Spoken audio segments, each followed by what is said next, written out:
And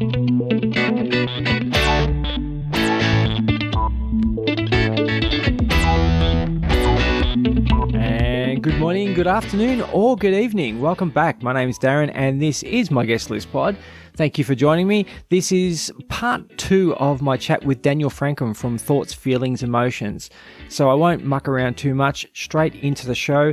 However, I will say if you can, go over and check out my new website at myguestlistpod.com and let me know what you think. There's a blog section, a register as a guest section. There's voicemails that you can leave me and I can play on the show. So lots of new stuff coming into fruition as I've been planning for a while. And check out Podpage. They're a really cool service for new podcasters. I do have an affiliate link in the show notes. So if you'd like to check them out and do actually end up joining, I'd be very grateful if you could use my affiliate link. Anyway, on to part 2 of my chat with Daniel. Here we go. And we're back, and I've got Daniel Frankom from Thoughts, Feelings and Emotions with me at the moment, and we're going to actually delve into his life and his personality a little bit more by asking him some questions about what he likes to do other than podcasting. What do you do for hobbies, fun, sport?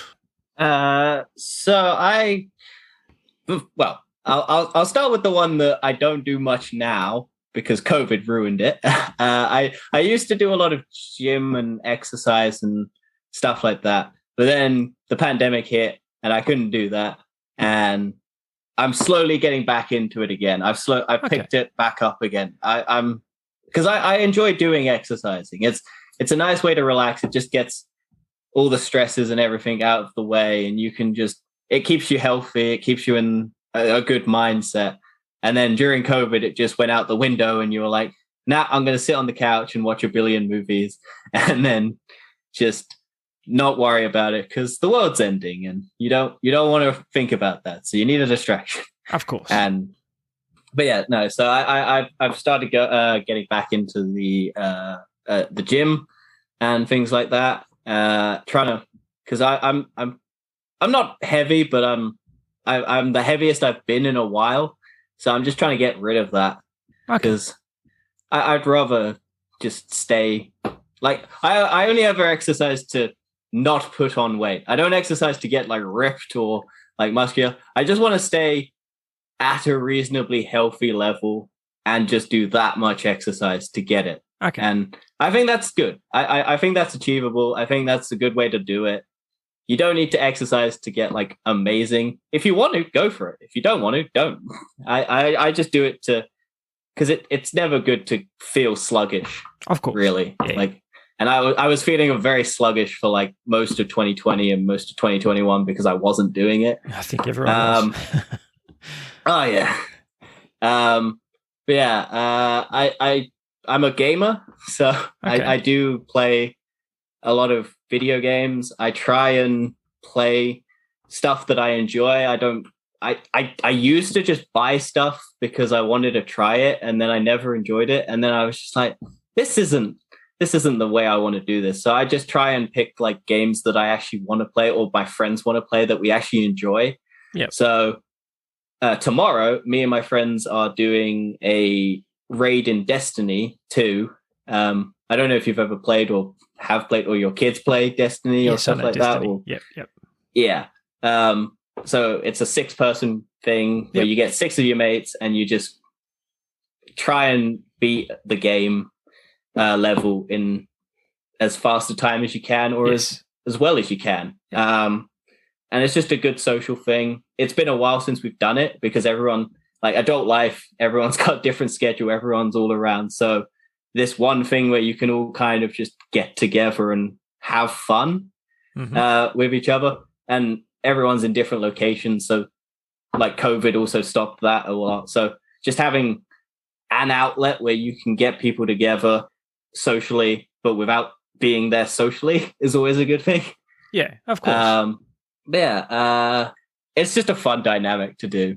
Yeah. Okay. So big gamer. So that's cool. And you like the gym. Now, are you an EPL fan? I'll answer this by saying I had to Google what that was. Oh my God, that's 3 for 3. I realize it's football. Yeah. I don't think I've ever met an Englishman that wasn't an EPL fan. My family loves it. My family loves football. I just never got into it. I don't know why. I am different from my family.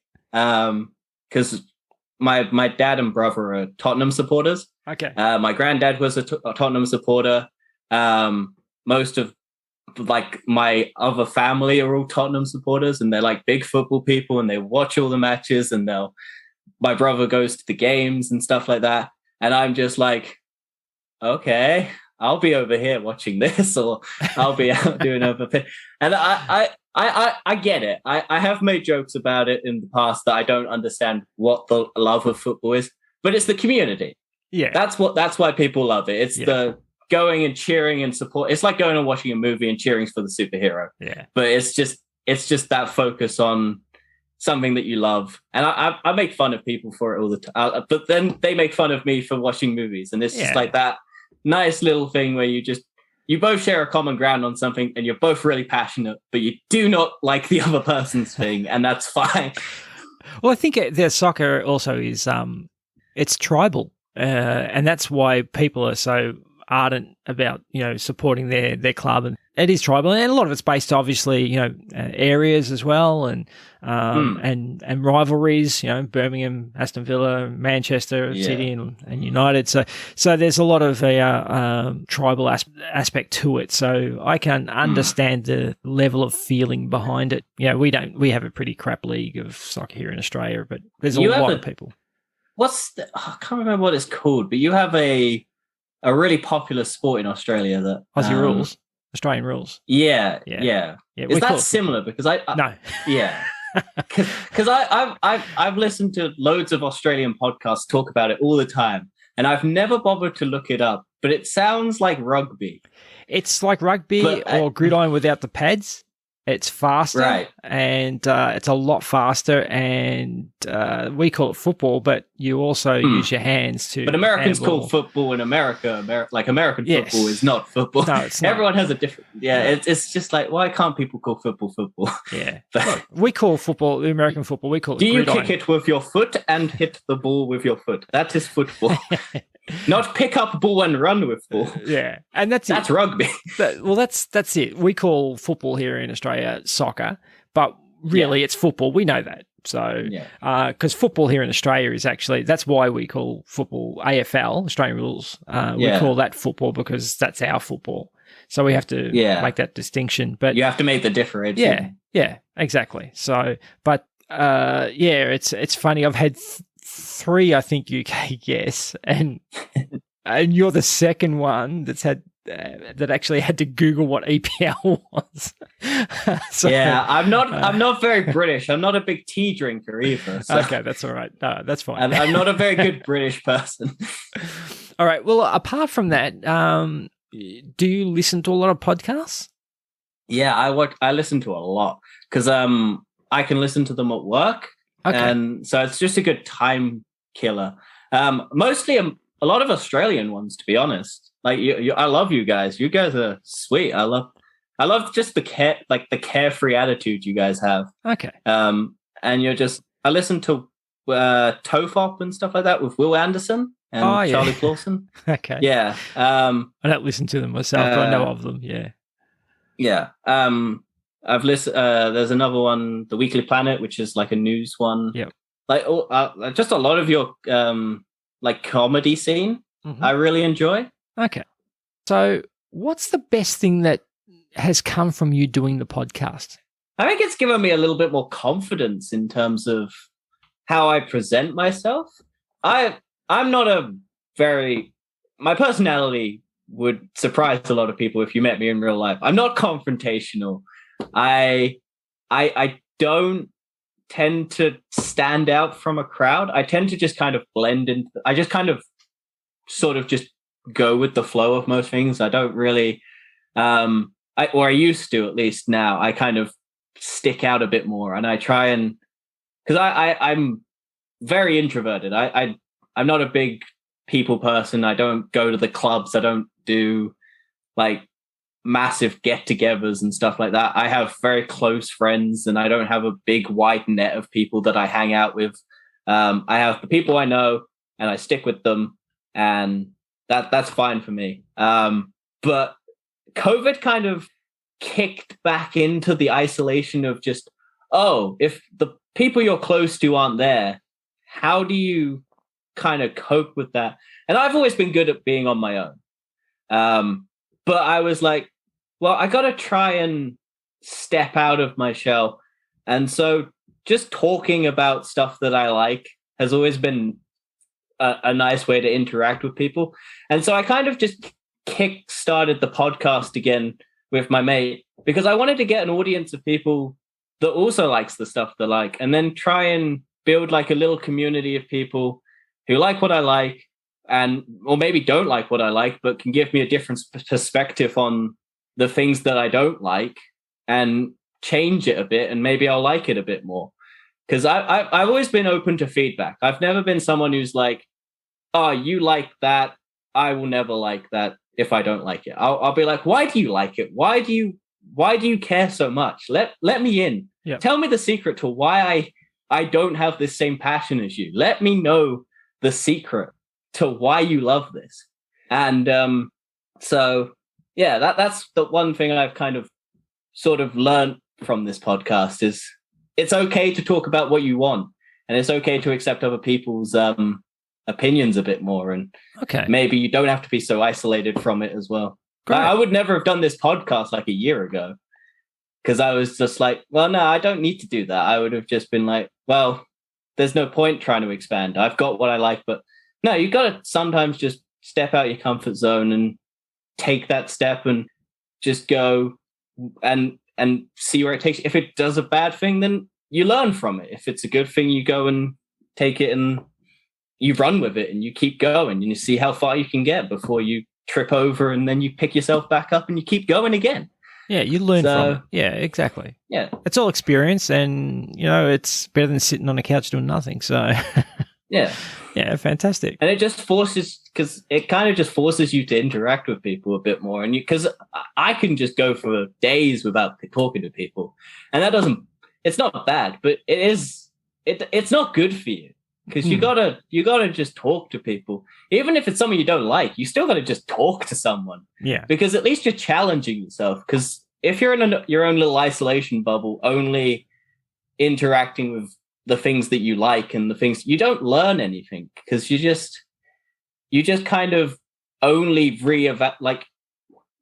praise the things that you already like, and you don't challenge anything, and you don't have to try and defend why you love something. You already know that you love it, so why would you bother? You don't build up like an actual opinion on anything. You just have an opinion, and you only have that opinion. You can't see anyone else's opinion, and you just go, nah, you have a different opinion from me, I will never see another opinion other than my own. Mm-hmm. But you just lock yourself, and you keep yourself to that bubble, and then you find other people who only think that, and then it gets more and more echoey chamber. Yeah. And you never really... And it's just not good. It's not a good way to view the world. And you got to challenge yourself. Even if you don't agree with it, at least try and see it from the other person's point of view. Yeah, of course. That's the thing I've really learned recently. And I've kind of tried to learn over the course of all of this was like, I got to try and keep it balanced, because whilst my show is mostly opinion, I got to try and at least understand the other person's point of view coming into it. And then I can try and maybe challenge their viewpoint on it, or I can get challenged on my own viewpoint. And I just got to be open to it. Like, you can't keep closing yourself off to it. Yeah. And then, that's the most important, or the most new thing that I learned, or like gotten out of the podcast. Yeah. Yeah.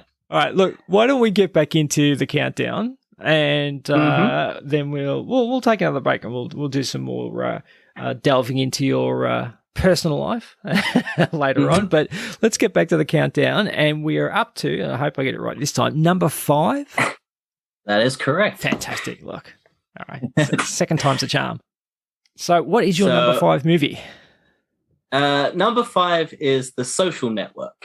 Lex Luthor. And the reason, yes, it's very similar performance, to be honest. But yeah, the reason I chose The Social Network is because I've never really been a big social media person. And so I don't really use Twitter. I don't use Facebook except for Messenger, just to keep in contact with people. I never had I have an Instagram. I have never used it. I only signed up for it so that I could keep the name. And I did the exact same thing with Snapchat and never used it. I have always been I understand the appeal of social media, but it's never been something like I've really clicked with. Because I don't, like I said, I'm not very, I don't post, I wouldn't post a lot. I never posted on it. I never wanted to share my life to an algorithm that would then promote it to people and get likes and things like that. I've never been that. And then I have a podcast, so it's so self-ironic. Yes, I want to post my opinions, but I want them to be on a form where only my voice can be heard and you don't have to see my face behind it. And I don't have to be judged on my physical appearance, or otherwise I won't get likes. It's just like, no, my opinions hold their own value. And that's what matters more to me than just physical appearance tied to those words. And Facebook is the worst of the well, Twitter and Facebook are probably the worst of the worst in terms of like how they handle all of the social aspects. Facebook, just because it's ruined a lot of, like it had it, like, you can't deny it had an impact in the 2016 elections and all of that. And how it handles like misinformation and all of that just for profits. And you can see the effect that, because at the moment, Apple and the European Union are really cutting into Facebook's ability to advertise to people. Yeah, because they're getting rid of like tracking and cookies and all of that, and you can see Facebook is freaking out, or should I say Meta now, because they're Meta. And I would love to see a sequel to this movie, because I would love to see the continuation of this like Mark Zuckerberg through this.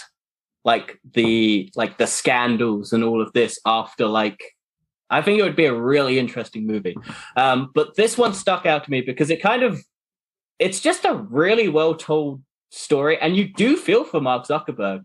And then you remember that it's Mark Zuckerberg, and you can't really like the guy who created this horrible thing that has society so unhooked and it's so ingrained. Yeah. And you just got to kind of use social media like not how they want you to use it, I would say, because they want you on it all the time, never looking away, always posting, always that engagement. Yeah.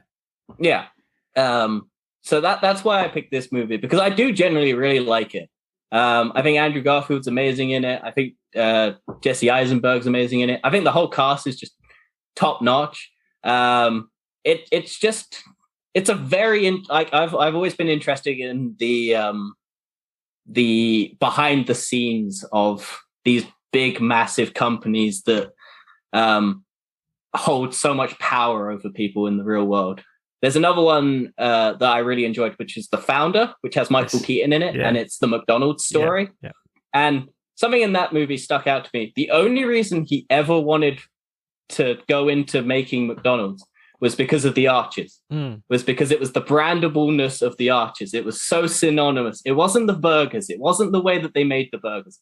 It was just the arches. And it was that would stick in the minds of people for years and years and years. And that's how you get, and it's always that fascinating thing. It's like Facebook dropping like how simple of a change that is. And it works so much better as a name. And it's just that deep, dark-seated corporate like sabotage, getting rid of people just because you want to like have more power. The fact that he basically started it because he was jealous of he got broken up with, and then he made a platform, and then. But he came out and said that wasn't actually correct. He's actually been with his childhood girlfriend for forever. I'm sure there are a lot of inaccurate. It's a documentary. They're never 100% accurate, and they do change stuff to make it more cinematic. And so, like, I haven't researched it as well. I'm sure that he's correct because he lived his life. And they're trying to make him a villain, but also sympathetic at the same time.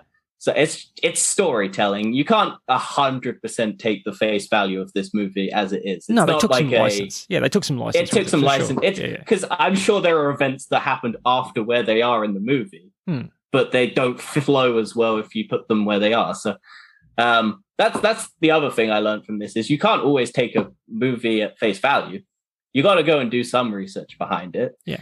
Because like this is a very good documentary story, but it's not going to be 100% accurate because you can't fit 100% accuracy into a 2-hour movie or whatever its length is. Yeah, no, it's and more, so you've got dramatization. It's an entertainment piece. Yeah. So you like that was another thing. It was like you got to also just go and like I know people were like always on about how this is going to go into an anti-vax rant, and I don't know why it's going to go into an anti-vax rant. But people learning and going off and finding out things on their own.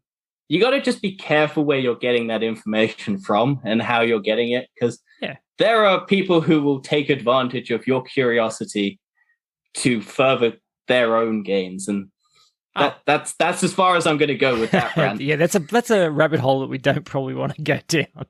Yeah, I understand what you're saying. We've had 2 years of that, and I questioned putting this movie on because I knew I would go down some rabbit holes that I didn't want to jump down. So, but that cool. was. All right, look, let's get on to your number 4. This will be a controversial one as well. So, controversial pick. So, what's your number 4 movie? So, number 4 is The Last Jedi. And so that is the 8th Star Wars film. Yeah. The reason I put The Last Jedi on here is it is honestly probably my favorite of the Star Wars movies. Okay. And I think it's either that or Revenge of the Sith, the third episode in the sequel, the prequel episode. Yep. Because I really, really like how Anakin and Obi-Wan's relationship, and I love General Grievous. I know some people are iffy on him, but I just love a robot with 4 lightsabers just spinning. It's pretty awesome. And just walking towards a dude, even though he gets taken out like just by a blaster, and it's just like, oh, okay, cool. This awesome character is just dead. Yeah, I know they flesh him out in like the TV shows and stuff like that, but no.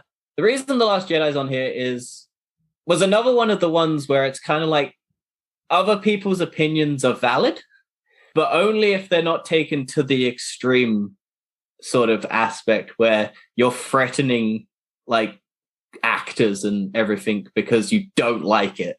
Oh, okay. Yeah. Because there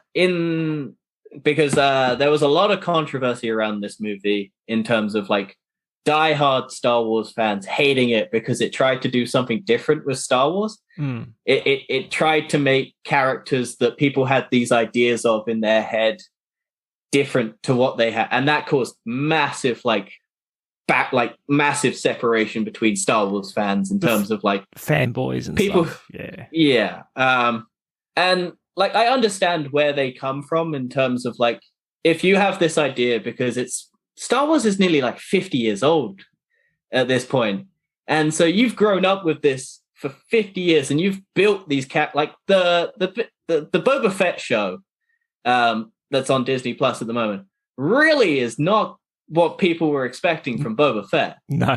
And we have a review on it. You can hear my opinions on that show. I won't get into them now. Okay. But I really didn't like, because they gave up. They just made a Mandalorian show halfway through. And it's like, much. Well, no, and it's just like, no, this is not the Boba Fett that people grew up with and wanted. This mysterious bounty hunter who was so badass that even Darth Vader told him not to disintegrate people because he was just such a rebellious, like, badass. And then the prequel's kind of, oh, he's a clone child, and that's cool. I like that.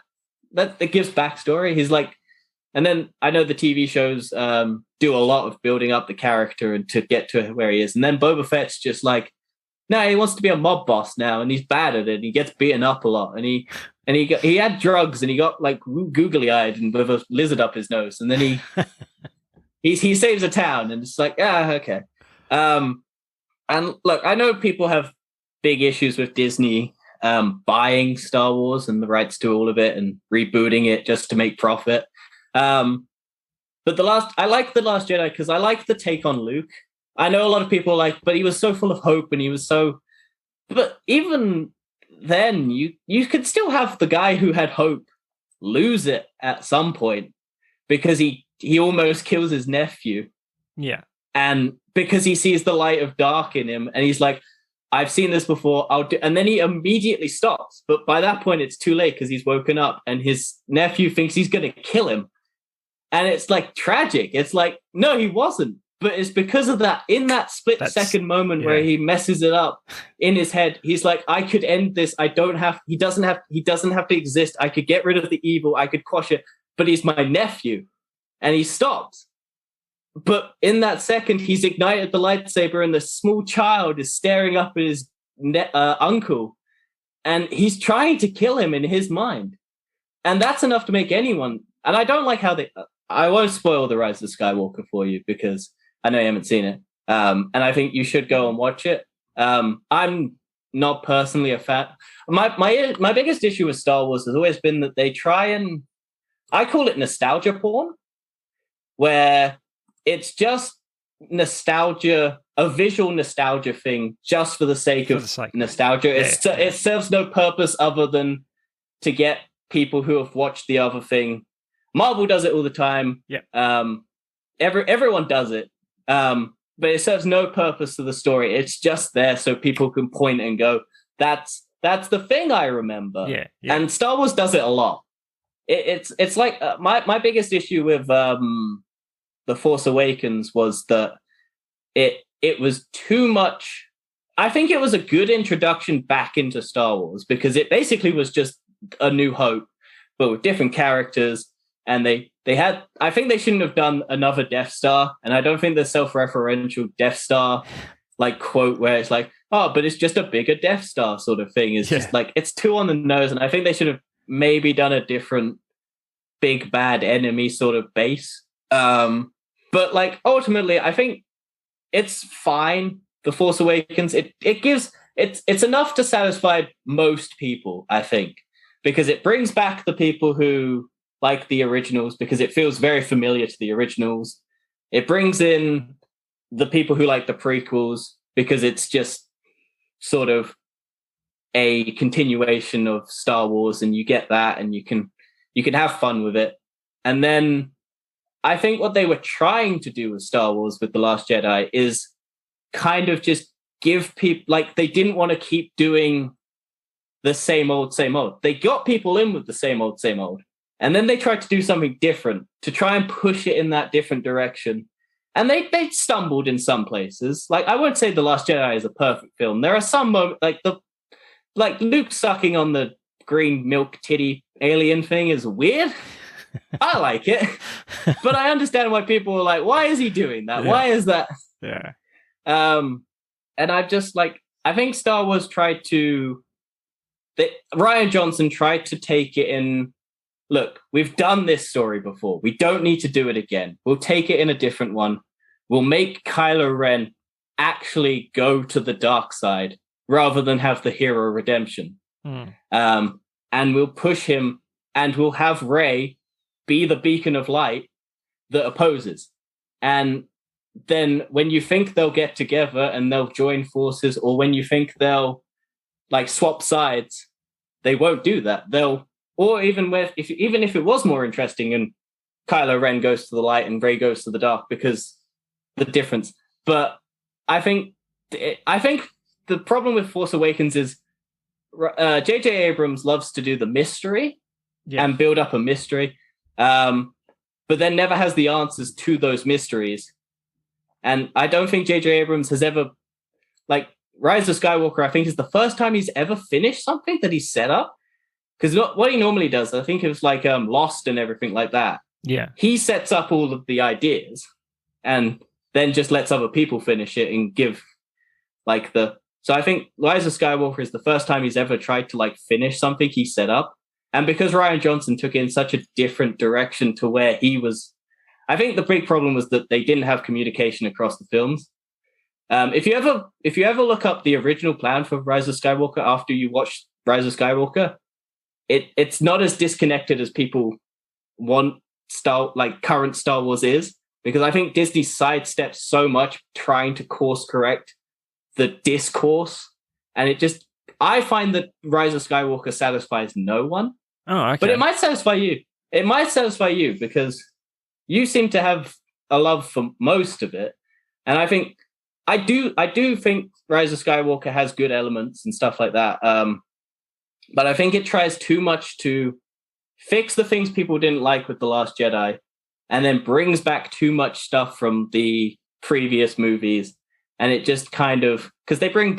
I don't know. Have you seen the trailers for Rise of Skywalker and stuff like that? No, I've avoided them. Or have you seen enough? No, I've seen nothing. Okay. I've tried to avoid... Okay. I won't mention anything about it then. Yeah. Because I don't want to give you the big reveals and everything like that. I'll just leave it as... Right. It's worth watching. But yeah, the Last Jedi was just the movie that I put on here was because it changed how I view like discourse around movies.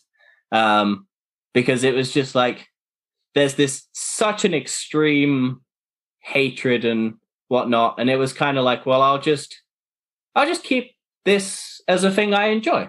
Yeah. And if I hated this, or if someone hates it, I have work colleagues who hate this movie, and I will try and defend it, and I'll tell them why I like it, and they'll tell me why they hate it, and I'll try and make counterpoints to it, and it just gives me that nice little if I can make... And I have changed some people's minds on it. I have kind of turned people around, and people have given me things that have changed my opinion on it.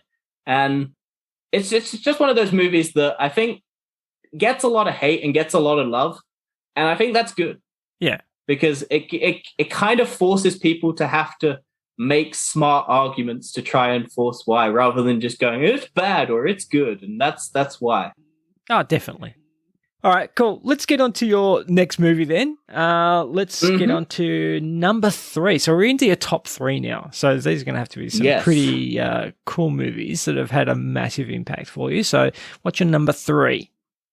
My number 3 is... Okay, this is where we go into like superhero.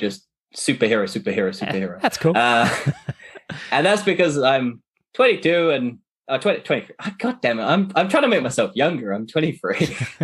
We all. I'm turning 24 soon. It's Spider-Man Into the Spider-Verse, and I was struggling which Spider-Man movie to put in this list because I love Spider-Man. Spider-Man is one of like my favorite superhero movies. I was debating whether or not to put Spider-Man Homecoming, the first Spider-Man, like Tobey Maguire, or the first Andrew Garfield one. And I ultimately wound up with this one because this is probably my favorite of all of them. Okay. And it sounds weird to say for an animated film, but I love animation. I love just pretty visuals in stuff. And this animation style is so out there in terms of how it works, how it looks like a comic book panel. Like they did such a good job. There's just little moments where the character is walking towards screen and there's just text coming up behind them, and it's just their inner thoughts, and you're just like, oh. And then it just like they have moments where they joke with the dialogue that's behind them, and it just everyone else in the real like background looks at them like they're crazy. Yeah, because it's just like, I also think the story is really good. Like this is just anyone can be super, you just have to try sort of movie. And like it starts, I'll spoil the movie because it's if anyone wants to go for it. Yeah, if anyone wants to watch it, go watch it. I highly recommend it, but I am going to spoil some of the movie for you if you haven't. I have put the spoiler before I spoil it, so that's always the positive. So it starts with basically starts with Spider-Man dying basically in their world.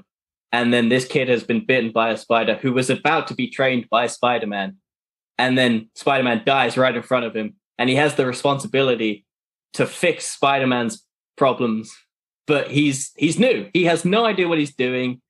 He's not socially accepted in his current school. He's just like, it's just like this up-and-coming kid story about how you become a great hero. And he gets stuck with the worst Spider-Man because it's been the one who's been like depressed and has been divorced. And it's just like, it's just him teaching that Spider-Man how to be good. And that Spider-Man teaching him how to be Spider-Man and what the true point of Spider-Man is. And it's just the great power with great responsibility line. Okay. It's just a very well done story. And I think it's the best version of how you do that Spider-Man story. I know the other ones do it really, really well, but I think the animation style and the storytelling, I like the directors as well, because they did like Cloudy with a Chance of Meatables, the 21 Jump Street movies. They've done a lot of good stuff. They originally were going to do Solo before Disney were like, ooh, we don't like comedy. We'll just do straight laced. We don't want Han Solo making jokes. We'll have him. No, that would be terrible. I would have loved to see that, but the benefit to them not doing Star Wars was that they went on and did this. So we probably wouldn't have gotten this movie if they'd gone on and done Star Wars. So I thank Star Wars for giving me this movie. Yeah. But yeah. You've watched this, I imagine? I've watched it once, and again, this was one that was hyped up by my son, my eldest boy, as the best Spider. He loved it. He thought it was fantastic. Yeah. I watched it, and everything I think you said was valid. I'm so used to, like, I grew up with animated Spider-Man, obviously, and then all the movies came out. And then this was a departure in style from all that. And it was very different. And for what it was, though, I enjoyed it. I thought I think you're completely correct. The animation was amazing. I think that was, for me, the highlight was the animation. So, and I've seen a lot of different animation with Spider-Man 2. There was the series that they did that released on DVD with... it was a guy out of 90210. He played Spider-Man's best friend in it. I can't remember his name now. Ian Ziering. He was a voice actor in that, and it was, I can't remember who was the main voice actor, but that was a really cool animation style as well. And I like different animation styles, and I think some lend themselves more to stories than others. Yeah. Like you said with Pokemon, that animation style being different and new and made that story more impactful as well. And I think that's what happened with this Spider-Man story. I thought the story was fine. I don't know about Spider-Pig and all that sort of stuff. Yeah. That's where it lost me. It has goofy. Yeah.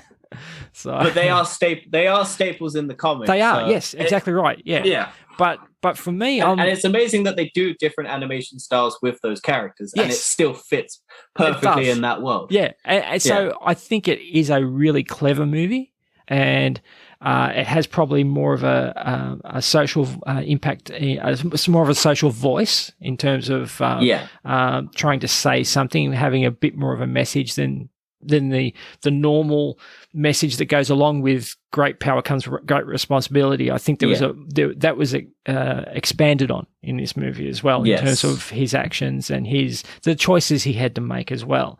So I like that movie because of that. I haven't gone back and watched it again or anything like that, but I do appreciate it for what it is. I probably like the live movies, the live action movies more than I do the animated I do stuff. enjoy the live action ones. The latest one really does hit that nostalgia of all of the Spider-Man on screen all together, all having that pure nostalgia adrenaline shot where it's just like, oh, they're coming for. They're actually doing this. They're actually putting all 3 Spider-Men on screen. It was pretty cool, and we get that. We get that, and we're maybe getting the X-Men in the new Doctor Strange movie. So, Marvel and Disney are finally bringing everyone's childhood together. And I do enjoy that. I just think with this movie, I don't know what it is about it specifically. I couldn't give you one solid reason why I think it's better than the live action. I do teeter around. I think it's just whatever mood I'm in. But I am a sucker for good animation. Yeah. Because have you watched the Mitchells versus the Machine, which is the other movie they did after this, which is on Netflix and stuff like that? No, I haven't seen that. And it's a father. It's like a daughter and father sort of bonding road trip experience where they're fighting like a tech evil corporation who, and it's just about social media. It's just the father and daughter have a strained relationship. Okay. And so the dad tries to like bond with the daughter by taking them on a road trip. And in that time, a Apple style company has created an AI robot thing, and it goes bad and it tries to take over the world and traps everyone. And then the family is the only people who manage to save the day. And it's just this dysfunctional family. Yeah. If you ever get a chance, it's on Netflix. It's the Mitchells versus the Machines. It's the same directors of Spider-Verse. I think it's the same creative team behind Spider-Verse. Okay. And it's a very good like family storyline. And if you like Furbies, Furbies. they have a shout out to Furbies. Okay. I think it's Furbies. They're the little doll things with the eyes that talk, right? Like yes, the furry. Yeah. It has a shout out to that. That is very funny. Okay, I'll have to give that a look. But and that's also got a very nice visual because this is they seem to like really pioneer like animation styles, the directors and stuff like that, because they did the Lego movies as well. Oh, I love the Lego movies. Yeah, they're good. So they did that. They did the Spider-Verse, and they did the Mitchells versus the Machine. All have the really, really good animation, and okay. I really like that sort of like, because a lot of animation nowadays is all the same. Yeah. Because it's easier to do. It's like, because you can make animation sort of cheap, but it takes a lot of effort to make like animation look and have like emotion, and you have like the detail in the backgrounds, and you have like, if you're looking at like, I think Sony also did the Emoji Movie. Oh yeah. Yeah. Which is kind of a very bog standard like animation style where it's visually okay, but it doesn't stand out against the other movies, you like Shreks or anything like that, or like other movies like where it's just kind of like, oh yeah, we'll just churn this out, we'll get a bunch of famous voice actors and we'll just release this. We won't put as much time, we'll make it look sort of nice, but we'll put some voice actors who are famous. That will get people in. We won't take the time and effort to really build like the world behind. Oh, also the Cloudy with a Chance of Meatballs. That they're also visually interesting. Okay. But they just seem to do animation very well. And this movie, I did really enjoy on the big screen. Okay. So that's why it stuck with me because, yeah. Oh, that's good. Look, that series I remember too, that Spider-Man series, that was Neil Patrick Harris played Spider-Man in that one. Oh. And, Ian Ziering was actually Harry Olsen. Yeah. And Ian Ziering was, or Ian Ziering, depending on how you say it. I think he pronounces it Ian. He was Harry Osborn in that series. Okay. Yeah. So if you've never seen that, go check that out as well. I think it's on Disney, isn't it? Now? I don't have Disney, so yeah.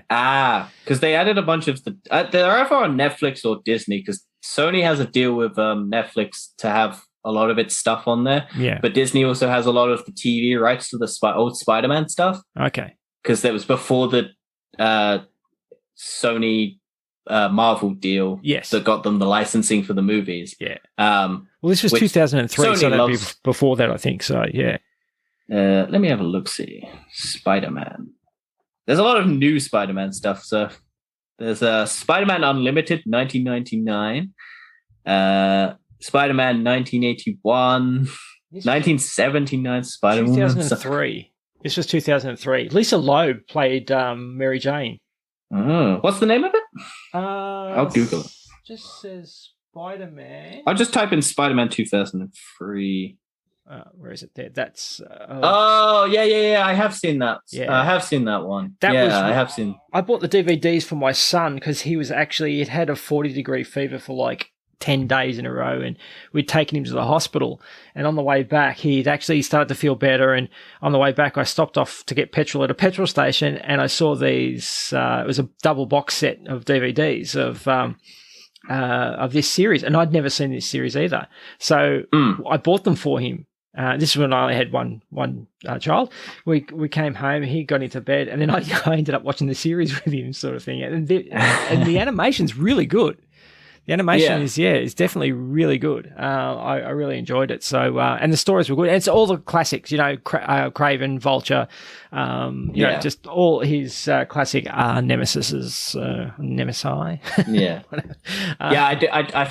I think out of Batman and Spider-Man, they both have the best rogue galleries of villains. Yeah, and that's what a superhero is as good as their villains, and those two are like the pinnacle of who have the best, because like it makes for the most I think someone was saying that the Batman villains challenge Batman each on a different physical, mental aspect. Exactly, because Bane is physical, Joker is mental, Scarecrow is fear, Poison Ivy, I can't remember that. All of them have a different effect against them, and then I think it's the same with the Spider-Man ones and stuff like that. So and that's they're all... sorry.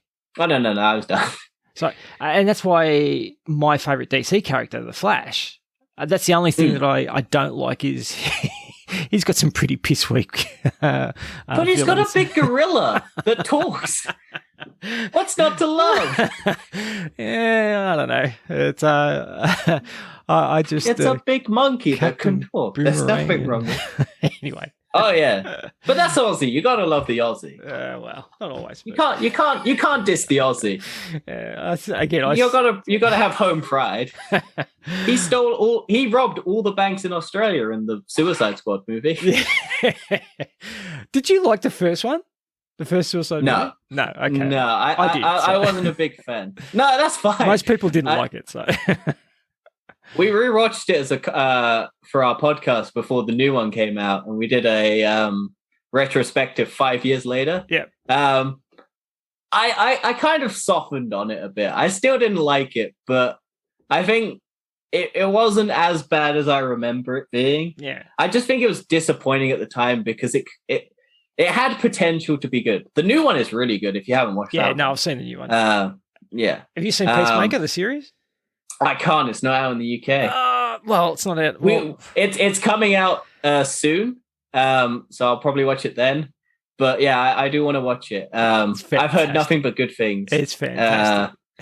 Yeah, it's just that for whatever reason, because we don't have, for whatever reason, they just decided to not release it here. Yeah. But we get it, I think, March 30th. Okay. So watch it. I didn't want to like it, but because of John Cena's choices with China. But John Cena is so good in this. It's actually, he's really good. So, all right. Well, let's get into your next movie, which is the penultimate movie on your list. Number 2.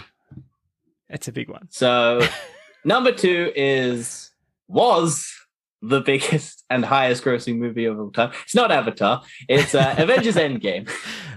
Good. Because they re-released Avatar in China and it managed to get the top spot again. Smashed everything again, yeah. Okay. Yeah. So why is this one so important to you? Huge movie, obviously.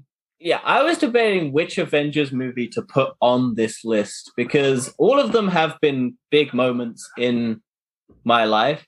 The reason I didn't put the first one on was because I didn't watch it in a cinema, because I didn't technically get into the MCU until Iron Man 3.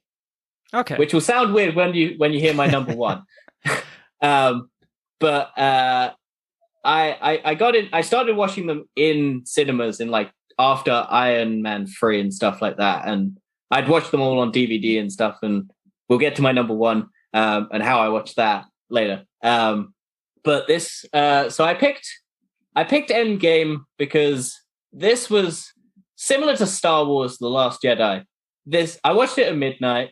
It was this big collective movie that everyone wanted to watch, and everyone at the same time, or relatively same time, got to watch this movie, and it was packed, and you had the atmosphere and the ramping up and everything, just all the dominoes stacking up after 10 years of cinematic, like, new wave storytelling and how you build up. And it actually managed to pull it off, like, in a way that satisfied everyone. I'm a big fan of Iron Man, and when he snaps, it broke me. I was debating whether or not to put this or Age of Ultron, because Age of Ultron also I had a really good cinema experience, because I went and saw it in a completely empty cinema. Oh, okay. And that's the only time I've ever been in a cinema where it's completely empty, and you just get to sit and enjoy something without someone eating popcorn behind you. That's the best. And you get to put your feet up, and you get to relax, and you don't have to worry about laughing and having someone just not laughing as well. And you just, like, you can just kind of relax, and you can just be in a state of mind. Yeah. But no, this movie I went and saw it with friends. It was just that the cinema experience that you want to have, where it's what cinema can do, really. That's why I was like, this was the movie that really can just show you how good it is to go and see a movie in a theater rather than just sitting at home on your TV and watching it. And because it's just that kind of movie where, I know a lot of people aren't into the MCU and stuff like that, but if you've dedicated most of your movie-going experience to seeing these movies and having it culminate, it's like Game of Thrones. Yeah. Because I didn't watch it, and I heard how bad the ending was. Horrible. Yeah. So you have they started at the same time, Game of Thrones and Endgame, and they finish roughly at the same point. And you have this build-up of 10 years, and you follow these characters for 10 years, and Game of Thrones stumbled, whereas Endgame continued running and has continued sort of running and past that. And it's just this moment in time where you could also joke about it overtaking Avatar and it getting to the top spot. And this moment where, hey, look, something has finally toppled the king. This movie that, like, no other movie has been able to get close except for the Titanic, but that came out ages ago. And was number one before Avatar overtook it, and it wasn't going to get a re-release. And this just moment of, hey, look, this collective moment of everyone just enjoying something. Yeah, it's rare. Being part of history in terms of that movie breaking records and things like that. So yeah. And especially after, like, I always think back now, because this movie came out in 2019, just before the pandemic. If the pandemic had started in 2019 and you'd watched Infinity War, and you have that cliffhanger ending, and then you have to wait 2, 3, 4 years before it comes out, you'd be going mental. Yeah. You want that resolution. We got so lucky that Endgame came out when it did. Yes. Because they could have put it to 2020, and we could have had the Black Widow, where it gets delayed and delayed and delayed and delayed again. You would have just chomping at the bit to go and see it. But yeah, that's a moment in time that I don't think I will get again for a while. Okay. That build up of just pure sort of like unadulterated just fandom, where you're just, everyone in the room is looking forward to this. Everyone's had this cliffhanger. How are they going to win? How are they going to? It's a culmination. And then to have it not suck. Yeah, where they don't mess it up. They don't do the fan service wrong. They don't just throw character arcs out. I'm sure people have issues. Like, I do not think there is a single person out there who probably couldn't find one thing that they didn't like about it. I don't think it's a perfect movie, but I think the moment in time is so so nice to just look back on. Yeah, definitely. Is why I put it on here. Yeah, it's not my favorite Avengers film. That's for sure. Age of Ultron is my favorite. Okay. And I know people hate that one. But I really like Ultron in it. And I like the story, and I just think it works, and I had fun with it, and it's the one I go back to more. Yep. But that's as a movie that you're enjoying, not for the impact that it had on you as such. No. Yeah, look, I understand that's just a movie that's just a movie that I enjoy. And the impact that Endgame had in just terms of sheer cultural moment in time, you had to be there, you had to go at midnight, or you had to go day of release. Just the getting swept up in the moment sort of thing. Yeah. That I like that. I hadn't experienced that. I tried to have it with The Last Jedi, and then the amount of discourse around, I like this movie, but everyone else hated it. Yeah. It was kind of like, it kind of tampered it a bit. Whereas Endgame, it's just nice to have everyone kind of collectively agree that this is a good movie. Yeah, definitely. All right, cool. Fantastic. That's a really good one. And we're now at your number one. So I'm really interested to find out why this movie had so much of an impact on you. Considering, like you mentioned, look, I won't foreshadow too much. Why don't you tell us what it is, and then we'll take it from there. Okay, so my number one movie is Iron Man. So this was the movie that because in the UK we have a little stream, we have a TV program called Film 4. One of our channels is Film 4, where you get to where it shows movies, and you have the ads, and then you watch it, and then you watch half the bits and pieces of the movie, and then it cuts to an ad, and then you watch the next part of the movie. Okay. And that was because this was 2010, 2011, so I was about 13 or 12 when I watched this movie. 2008. 2008. Yeah, so that's when the movie came out. I didn't watch this in cinemas. I watched this on... Okay. That's why I was explaining it. This is what I watched it on. I watched it on the TV. Yes. Sorry, yes, of course. And it came out at 9 p.m. And because I was young, I couldn't watch it when it came out on the TV. Okay. But I would always try and sneak in and watch it. And I always managed to get the first bit before my parents went, nah, you're going to bed, go upstairs and go to sleep. Okay. And then one day, my mum recorded it. Yep. And I got to watch it. And it lived up, and it was perfect. And I didn't have to watch the ads because I had a little fast forward recorder thing, so I could skip all the ads. Yep. And I just got to watch the movie. And it ignited something in me that I don't think any other movie has. And that was just a love of, I like business, and business was always a thing that wasn't a thing that I ever really considered.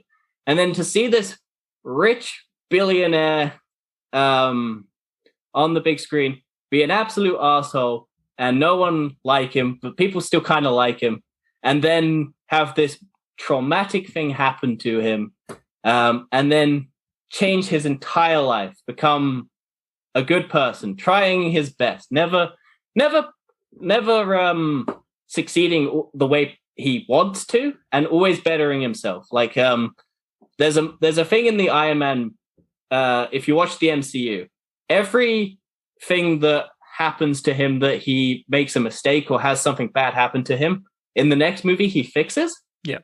So in Iron Man, in the Avengers, he needs his suit to come to him, and whatnot. So in Iron Man 2, he has to get his driver Happy to get the suit to him when he's being attacked on the racetrack. Yes. So in Avengers, he has the suit come to him when he gets pushed out the window. Yes. He's always improving. He's always making changes. He's always trying to fix the problems that happen.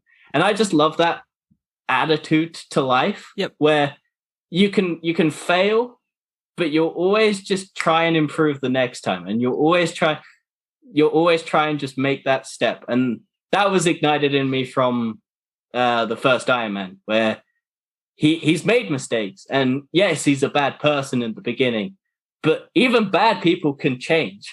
And you can you can kind of sculpt your life to make a difference in the world.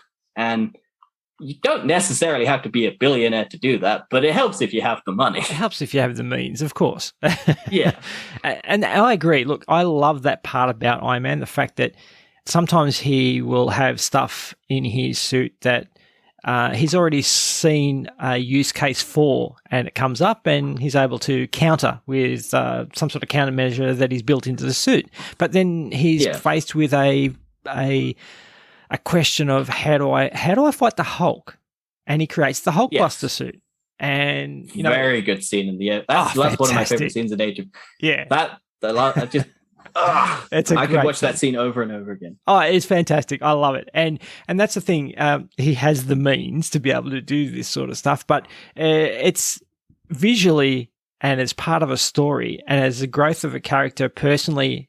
There's two different things. So visually, obviously, Iron Man is fantastic and his adaptability and everything like that. But the growth of the character, like you say, from a very Machiavellian sort of arms dealer to someone with a bit more of a social conscience and someone who now has to work as part of a team and has made mistakes but understands his failings. And just like his suit, he tries to fix himself. And I love Iron Man. I think Iron Man probably is my favorite character, and then my favorite DC character is Flash.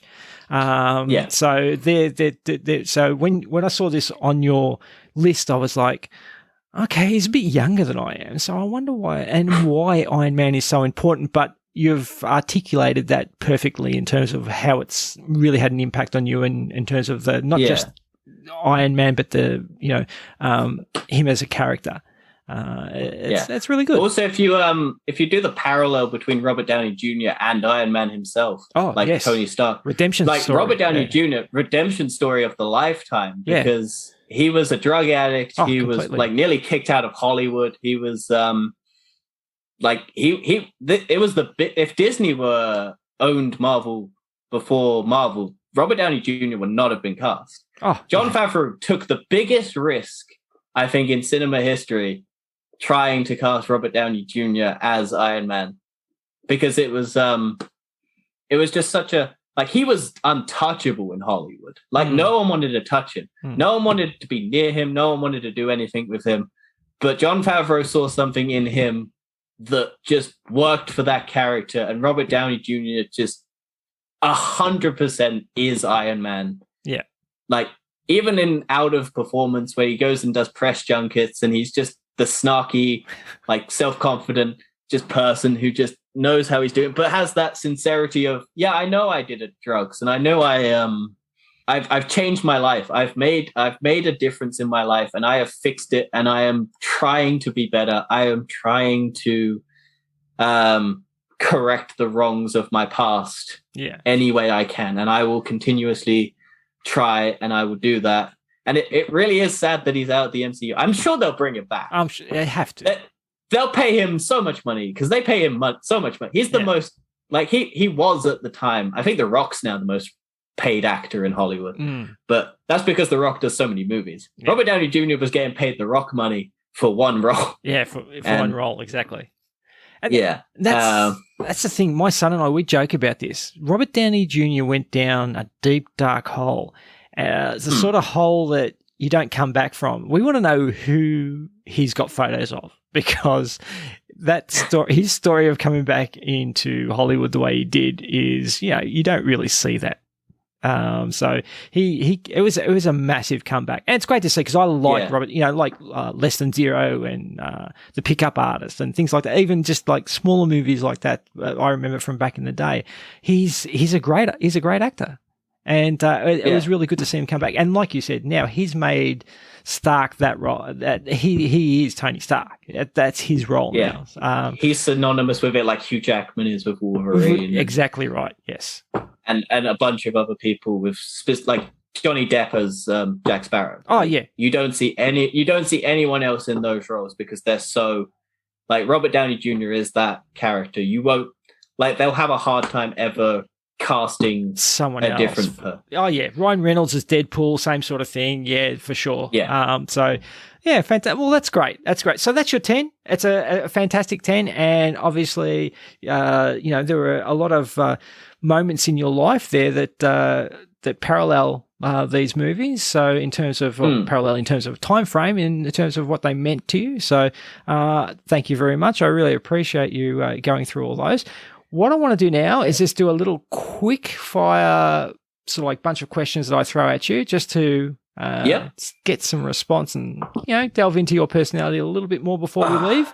So if I love being under pressure. There's always comes out the best of me. I don't panic and say the first thing that comes to my head. I used to call this a VIP round because I said it's a very intense pressure round, but it's not intense and there really is no pressure. So, wonderful. So okay, just hit me with them. All right. So, favorite dessert? Chocolate cake. Oh, nice. Okay. What's something that makes you really mad? NFTs. I knew that one was coming. Ideal job? Car salesman, surprisingly. Really? I'd like to do that. I don't know why. Okay. But that's just something as a child, I wanted to buy, I wanted to own all of the car manufacturers. Yes. Because I thought that would be the most entertaining job in the world, is to just own every. And then I realized monopolies exist. You can't do that. You can't own every car company. You can't hold a monopoly on the car world. Yeah. So yeah, sadly, that my dream was crushed as a child. But to sell cars, I would quite like to do. I would be terrible at it because I would not be as ruthless as they are. I would probably suck at it, but I would like to do it. It's interesting you didn't say podcaster. But that's all right. All right. There are a lot of kids who probably would. Like, there are people who are saying YouTuber nowadays. It's an interesting dynamic shift in the youth. Well, because I know people who have like family members and stuff who have young kids, and you ask them what they want to do, and they want to go YouTuber or like a Instagrammer, and you're like, why? Why would you want to do that? It sounds horrible. Like, these people are not happy, or like they are happy because they got money, but they're not happy as in like rich, fulfilling lives. But I do like podcasting. I'm making no money off it, but it's fun to do. Well, look, YouTuber and I guess TikToker, all that sort of stuff. It as much as I hate to say it, it's a viable alternative. It is I get why. I hate to say but it, it's so ruthless to get into. Yeah. And if you're not built for it and you try it, it will tear you apart from trying. Yeah. You gotta have that drive to really succeed at it. And I don't like do it. I'm trying to do it for a podcast. Like, it's just it's an interesting thing that people don't want to be doctors or firefighters anymore. They want to be YouTubers. Actually, it's just a weird thing. Actually work for a living. Yeah. Well, I'm just saying. Yeah, actually have to. Like, it builds character. That's why I'm like, oh, they just want to do the easy thing and get rich off of just talking. That's pretty much which I'm trying to do. So, hey, look, I can't judge. All right. What's the worst bad habit you have on the show that you have to edit out each week? We don't edit. Well, my friend does. It's his podcast. I don't edit my section. So, okay. Oh, well, that's the... I have an annoying habit of clicking. I fiddle a lot. Yep. So you just hear tapping noises and things of me just fiddling in the background. That, I imagine, annoys people. But I'm a very I have a hard time just keeping my hand still. So I'm just always touching things. I'm dropping my phone constantly because I'm just holding it and then just chucking it up in the air whilst doing the podcast and just dropping it on the floor. And you can hear, I don't edit them out because I think a more natural, approach. I like editing. I think if you said something bad, edit it out.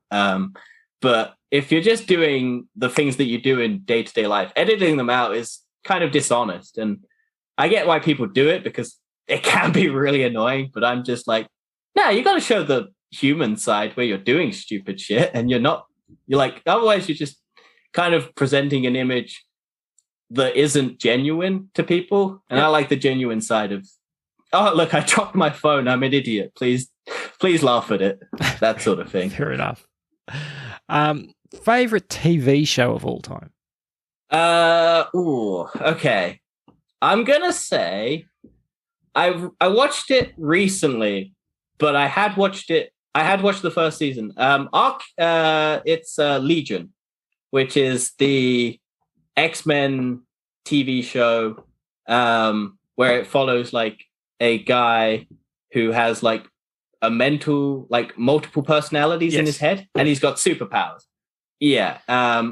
I really enjoy that show because it pushes the boundaries of what a TV show live action can do. Because you have animation where you can do whatever you want, and you have movies where they have massive budgets and they can throw all the CGI in the world at it. But this is like a small scale personal story about this dude who's trying to find love, trying to do the right thing, and being told he's doing the right thing. But he keeps going down, doing it the wrong way. And it gets crazy and it gets weird. And I love that in shows. And yeah, I watched it. I hadn't finished it until this year. And thank God for Disney Plus, because I finally got to finish it. I watched the first season when I was on a ski trip. And I was watching it whilst I was like coming back from the skiing sessions and stuff like that. And then I didn't watch it after that. Okay. And then I was like, I kind of got pushed into the background. And then this year, it came up on Disney Plus. Thank God for Disney Plus. Corporate overlords, Disney. Thank you very much. You gave me probably one of my favorite shows of all time. That or Arcane. I will put Arcane. That is another recent one. All right, no worries. But I will say Legion because I think more people would probably watch Legion over Arcane, but I think both are very, very good. Okay. What keeps you up at night? A lot of things. I have a hard time. It is currently 12:26 a.m. in the UK as a time of recording, and I am fine. I am a night person. I have a hard time sleeping. My brain is just always on, so it takes a lot to get me to fall asleep. And I wake up at like 6 a.m. for work, and I have to really swap my as soon as the weekend hits, my sleep schedule just immediately swaps. Okay. So I wake up really early for work, and I go to bed relatively. But it kills me. It kills me to do it. And then as soon as the weekend happens, it's just stay up insanely late and wake up extremely late in the day, and you're fine. And then it's just a swap back. But yeah, a lot of stuff keeps me up. My brain's just very active. Okay. And it's probably thinking about NFTs and just why do they exist? And why do I have to do a podcast where I talk about them? You don't have to talk about them, I guess. I don't have to, but they're the only thing that comes out, and it's entertaining to watch me slowly lose my mind trying to explain why they're bad. So the issue I have with NFTs is it's a FOMO effect, where it is fear of missing out. And that's purely the only reason it has value, because you're told that you're missing out on this amazing thing. We recently did a story on the NFT vending machine. I've got downloaded. Which is a real life vending machine in New York, I think, where it gives you you press the buttons and you get the slip, but in the person who reported on it, their slip got stuck. Okay. So they had to get another one to push it off. So they paid the same. They had two options. There was one for $4.99, and then there was $420.99 or $69 because meme numbers. And you got a color. You got a number for a code, and it was the code for a color. But they specifically state you don't own the color. You just own the ledger, stating that you have the ledger code for the color. Oh, God. And And the joke in the thing was he physically he knew he owned it, but he had no proof that he owned it because it was stuck in the machine. Yeah. Now, I have seen the implementation of NFTs recently, which I thought was fantastic. So Alfa Romeo are actually going to offer their service books with a car tied to that car as an NFT. So that NFT goes with the car. With the car. And then it's specifically for that car, and then you get it with that car. And because it's a non-fungible token, it's a non-fungible part of a ledger, you can't roll back the Odo. A million miles, or 1,000 kilometers, or whatever sort of thing. It's registered to that, and it works for that, and it only works for that. Yeah, that's a practical use. My issue with them is more on. I've done a lot into this. Only 0.1% of people who own crypto own an NFT, and it is just a lot of people who have money buying them and selling them to themselves to up the value, to then sell it to some poor person who thinks it's worth that much money because they don't understand what it is. Yes. And a lot of them, there's a website, if you ever want to look into it, there's a website called Web3 is Going Great or something like that. I'll send you the link if you want it. And it just shows you all of the scams, all of the failings of this thing that is claimed to be this secure, ultimate safe haven for metaverse, universal transfers of crypto and all of this stuff. And a lot of the people who are sprouting it don't know whatever the hell they're talking about. Yeah. I see the appeal to it. I just find it kind of a dangerous stepping stone that will probably fall. And I don't want a lot of people falling off of it. Yeah. That's my thing. I joke about it, and I make it way more of a big deal on my podcast, where it's more of an exaggeration of my personality. Like, I don't think about NFTs that much outside of the podcast, to be honest. Yeah. Because I just I see the article and I slap it in my folder that I use that we use, and then I never think about them again. And I generally would buy an NFT maybe if they weren't as bad as for the environment as they are. I think some of them are getting it fixed because I think they're switching how the thing it works. Why they mint it. Yeah, how they mint it and how much GPU power and CPU power or whatever it is that they use. I won't bore people because NFTs are a subject that I find fascinating but infuriating at the same time. But I can understand why people want to get in on it. It's very hyped at the moment, and I fear that hype bubble is going to pop, and a lot of people who aren't rich are going to get screwed over. And I just worry for. It's very late here, so my mind is spinning. That's right. Cool. All right. It's nearly 1 a.m. in the morning. Mate, Thank you very much for staying up so late. I really appreciate it. No, it's fine. I enjoy it. This is, I guess, the point in the podcast where you get to shout out to everybody your where they can contact you, your show, all your links. I'll put them all in the show notes, obviously, but if you want to let everyone know where they can get in contact with you and listen to your work. So we have a email, which is tfepod@gmail.com. We'd love feedback. We'd love to see, like, people send in news topics they want us to talk about, ideas for TBOs, stuff they want us to watch, stuff they would like to see us react to, ideas, stuff like that. The podcast is Thoughts, Feelings, Emotions. The name behind that was because when I went to see movies with my friends, I'd always ask them, what are your thoughts, feelings, emotions after the movie? Just to, as the first thing I'd say every time is, what are your thoughts, feelings, emotions? And it just kickstarts the conversation. And it suited the podcast because it's just a bunch of thoughts, feelings, and emotions on stuff that we like, don't like. And it's just two friends chatting. And you can follow me on Twitter. It's at Frankenstein, FrankomStein. I will not be tweeting on it. I tweet out the podcast. And if people start following me, I might start talking on it. I might start posting random thoughts. Could be fun. I just have no real reason at the moment to. We have a YouTube channel. I think it's the same name.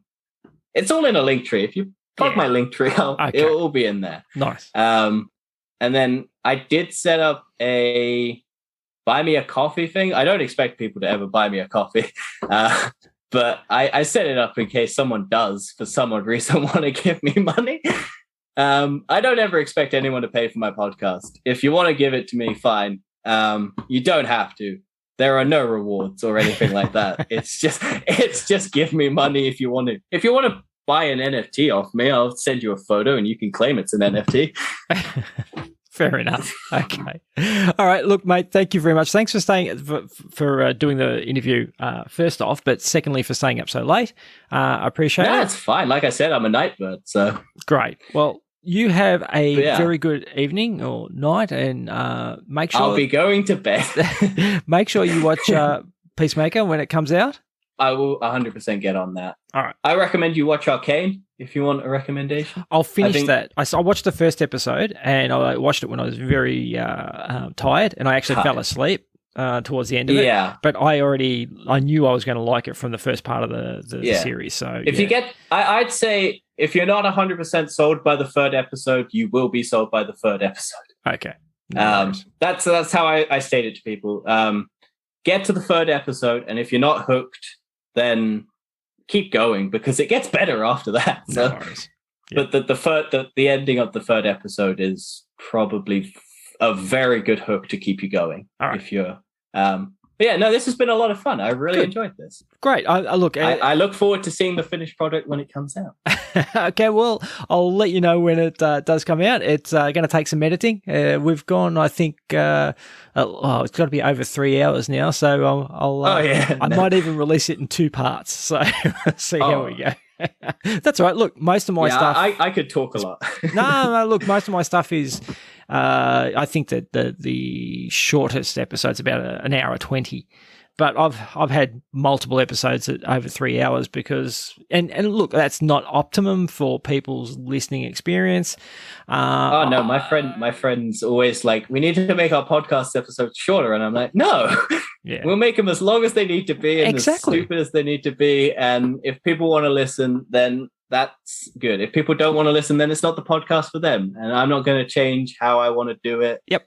That's exactly to be optimal. I want it to be people who actually want to listen, not people who are just listening for the sake of listening because it's short. Perfect. Yeah, it fits a commute. All right, mate. Yeah. You have a good night. Thank you very much, and I'll see you on the socials, or I'll pop in on your email every now and then. Yeah, no, have a good one, mate. It's been a pleasure. Thanks. If you ever want me back, let me know. I'll do a different topic. I'll let you know. All right, cool. Bye. See ya. Bye.